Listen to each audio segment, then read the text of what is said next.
Lettre numéro 37. Connaissance de soi et relation aux autres par Kim Natarajan. Nous avons vu l'importance dans le parcours spirituel du rôle de la connaissance de soi et de celui de relations vraies et ouvertes. La connaissance de soi détermine la qualité de toutes les relations. Cela montre combien le don de la connaissance de soi de Jésus à ses amis fut l'étape fondatrice de sa relation universelle avec l'humanité par le Saint-Esprit. Sa connaissance de soi vient de sa connaissance d'être en union avec son Père. La connaissance de soi découle aussi du silence de la prière contemplative, où nous sommes en contact avec l'Esprit du Christ. C'est pourquoi saint Paul nous dit, dans la lettre aux Romains, « Ne prenez pas pour modèle le monde présent, mais transformez-vous en renouvelant votre façon de penser. » De nouvelles perspectives s'ouvrent alors lorsque nous avons renoncé à la domination de l'ego, de son illusion de séparation et de sa peur de ne pas survivre. Débarrassés des préjugés et de l'attitude défensive de l'ego, nous pouvons nous ouvrir au divin en laissant s'instaurer une relation d'amour fidèle avec Dieu et une véritable relation de confiance avec les autres.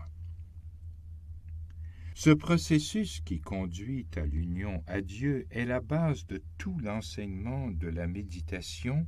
Nos pensées, les opérations de notre esprit, nos émotions doivent être transcendées afin de découvrir sans entrave notre être véritable en Dieu. Si elles ne sont pas dépassées, nous ne faisons que nous égarer et flotter dans la pax perniciosa, ou paix pernicieuse, comme l'a appelé Jean Cassien au IVe siècle. Après des années de pratique, nous nous retrouvons encore dans la même construction mentale illusoire. Nous devons résister à ce désir de nous perdre dans un monde de rêves. Une vraie relation profonde est toujours une relation d'amour. L'union à Dieu se vit comme une relation amoureuse. C'est l'essence de la vision chrétienne de Dieu. Toute personne qui aime est enfant de Dieu et connaît Dieu. Mais ceux qui n'aiment pas ne connaissent rien de Dieu, car Dieu est amour. Et Maître Eckhart en montre l'importance primordiale quand il dit « Quelle que soit l'œuvre de Dieu, le premier fruit est la compassion. » B.D. Griffiths racontait une jolie histoire ayant survécu à un accident vasculaire cérébral. Il se sentait perdu. Il entendit alors une voix lui disant « Abandonne-toi à ta mère », ce qu'il fit. Il se fit alors porter comme dans une mer d'amour. Ceux qui sont venus le voir ensuite ont déclaré qu'il était devenu une incarnation de l'amour. Ce n'était plus le gentleman anglais réservé.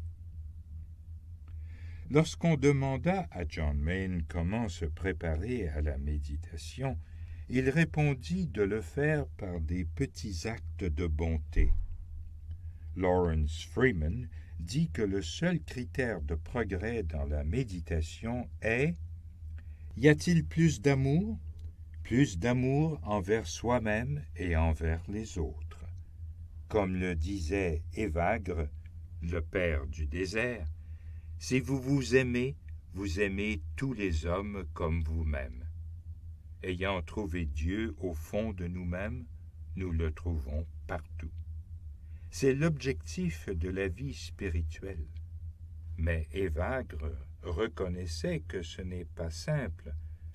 Un ancien disait « J'ai passé 20 ans à me battre pour voir tout comme un seul. » Son conseil au sujet de l'injonction chrétienne d'aimer son prochain comme soi-même, l'une des choses les plus difficiles à acquérir vraiment était « Il n'est pas possible d'aimer autant tous les frères, mais il est possible d'avoir avec tous une relation qui est au-dessus de la passion, c'est-à-dire sans ressentiment ni haine. »